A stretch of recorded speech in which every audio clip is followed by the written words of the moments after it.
nearly as often as you used to in the old days. Either way, it's going to be an interesting one. Again, this is such a good map for FaZe. Honestly, I don't think Liquid could really be on a worse map against FaZe than Overpass. And obviously, FaZe have been looking absolutely phenomenal, even though they didn't have an ideal grand finals in Cancun. But it's time to get into the pistol round. Liquid on the CT side and FaZe on the terrorist side. Only JDM and Twist towards the B-bomb site at the start, and they're playing from the back near the graffiti positions. We see the party area has been taken over by large men, way too big for those swings. So he's having a look towards long. They do have the range advantage to CTs, but they're not moving back. Nitro and ELEGUE around the toilet area, and here they come with some flashbangs in tow. 3 kills for Rain though, P250s in pistol rounds. Love to see that. That's a great start. It's going to be really tough for Liquid to find the kills now, especially now Twist has gone down. So JDM's all is left, and he may just be thinking about getting some money here, because his chances to win the round will be quite difficult, especially once he spotted Nico just immediately after getting tagged once. Snap straight to his face. Lovely stuff there from the likes of Rain and Nico in this round.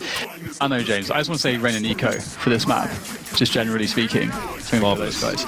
But I think, you know, FaZe are going to be very happy with how that round went. They lost 2 players, which ultimately is against the force buy. Like force buy, teams are getting so good at doing damage with force buys, especially on the CT side, where, you know, as you say, you can get a spot where you can take risks, you can stack sites, and that can be really tough to deal with, even if you have a really good execution plan.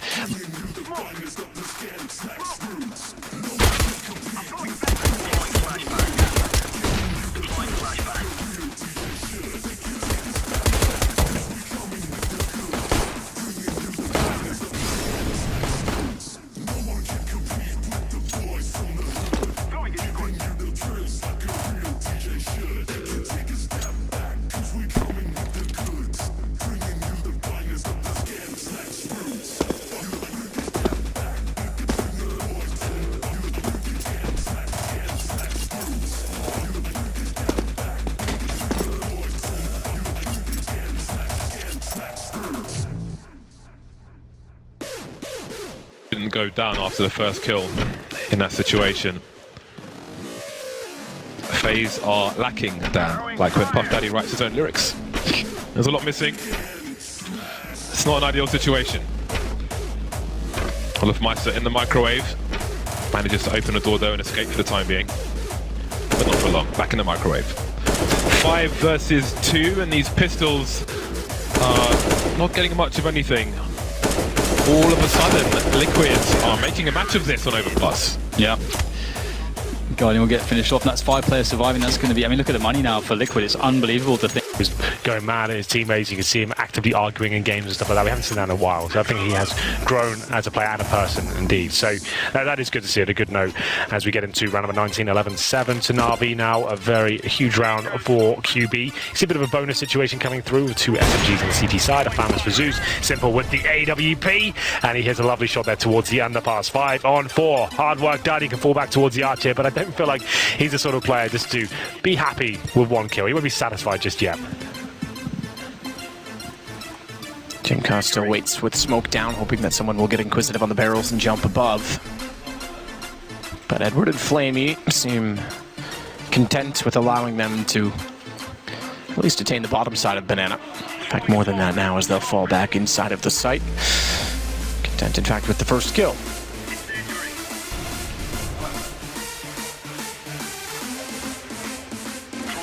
I'll take what's given on the QB side. Oh, they may get more than that as well. Wide side of the smoke again, it's Waterfalls to get the kill back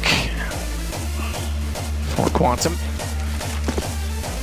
Quick's been waiting patiently as well with bomb nearby in hopes of getting out to the pits from the apartments. If that's to be the case, they'll need a little bit more utility, or at least bodies to trade off and catch out Zeus, because he can shut that doorway down if that flashes in. Doesn't work. Quick's not found by it. It went just a bit too far. Remember, it's distance from your crosshair to where the detonation is of the flashbang that determines how blind you are, and that one went behind him, so it didn't catch him out enough.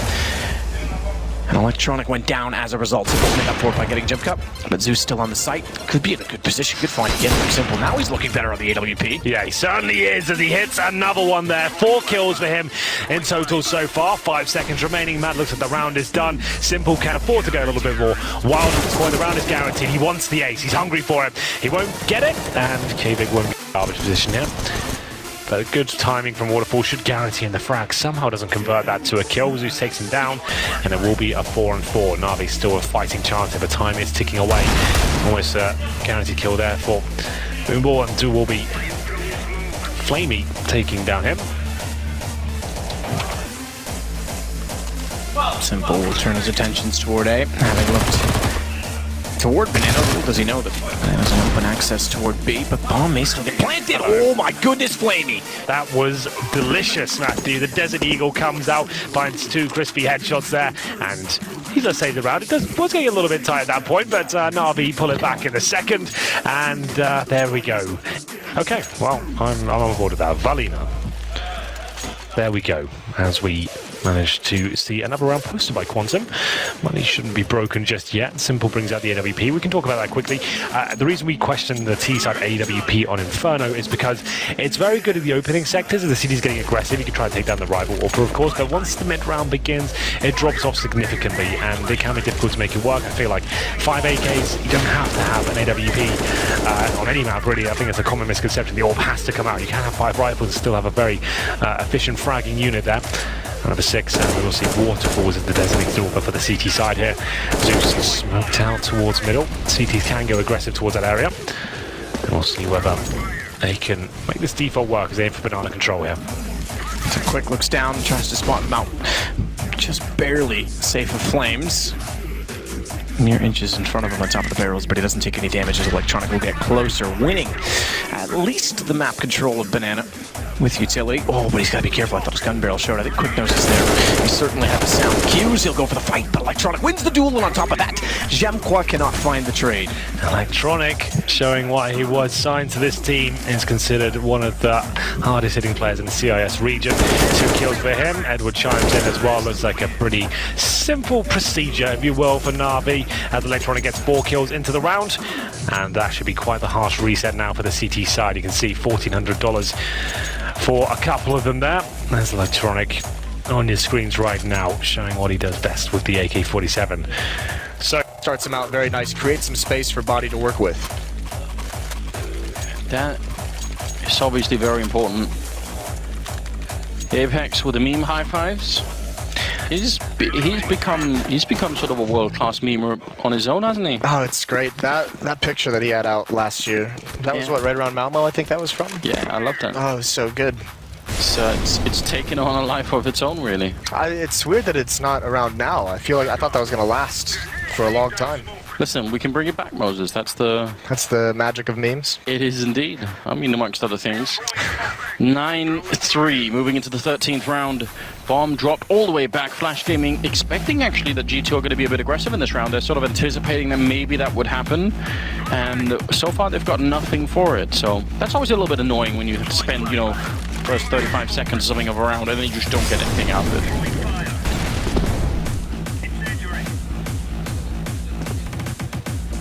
At least they haven't lost anything.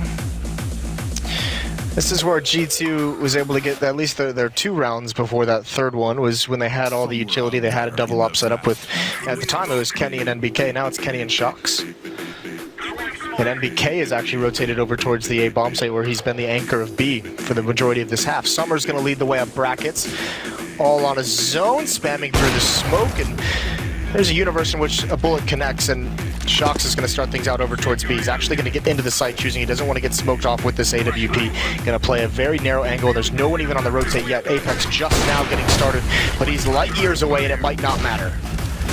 Shox playing a very close position, kind of like what Simple was doing in the last game that we just saw, and he's going to get one more kill. Picking up Attacker, getting the flick in, Summer goes down. Shoxy absolutely wrecking this round. G2 going to pick up a 4th round for sure. Just 10 seconds left here. Shox goes down. Great shots coming in from Lovey, but it's just not enough here. That is exactly the kind of play that we want to see out of Shoxy here. It definitely is. Shoxy Jesus showing up with a big round to hold off that B hit. Beautiful stuff. but still, you need someone to be creating opportunities. We see a lot of teams who like to, I mentioned it earlier, there hasn't been a whole lot of pressure put onto this B bomb site for the amount of times that we've seen RPK scream over here. They haven't really aggressed on the site at all outside of just a straight up hit. Trying to keep an eye out here, and in case anyone was going to try and make a jump, then RPK would be close to the corner, able to pick them off. I mean, trying to stay creative here on the envy side. Skadoodle is holding that corner from the checkered room with the AWP, and that's going to allow Stewie to fall back. So they've got a pretty good setup right now. See if it's going to pay off or not. It seems like Envy are just trying to bait them out, and XMS comes in with a really big headshot to take down Automatic. Oh, another one to follow it up, going for the triple. It's been silent for almost the entirety of this match. 4-1. All 5 Envy players heading towards the door. XMS and Happy going to throw some smokes over and go back towards main. We'll see how successful this is going to be. They just don't have very much to work with, so any kind of a grenade on them right now is going to just be devastating. And there's one softening up XMS and Happy. They're trying to make way out. Automatic very low on health. Rush continuing the spray, and that's just a great way to close out the round. Good defense on the A-bomb side. 5-1 here for the American side. And moving into the 7th round. A little bit of banter every once in a while. It's never hurt anyone. Healthy dose of banter. Well, this time Envy looks like they want to line up a pretty standard A execute here. Automatic's going to be over in the corner by the fence. Rush at the barrel at the top highway. Skadoodle on highway as well with that AWP. Molotov out so that no one can wrap on Automatic from the door, but he's got to be careful with his nade usage. There's the pop flash. He turns from it perfectly. He lines him up through the smoke, and he gets a triple kill. Hasn't seen RPK because of the timing, but he can go for the ace. RPK shuts him down. 4 kills for Automatic, and RPK no chance of planting the bomb quite yet. I've been fucking hoes and popping pillies, man, I feel just like a rock star. All my brothers got that gas and they always be smoking like a Rasta. Fucking with me, call up on no Uzi and show up, man, them the shot top.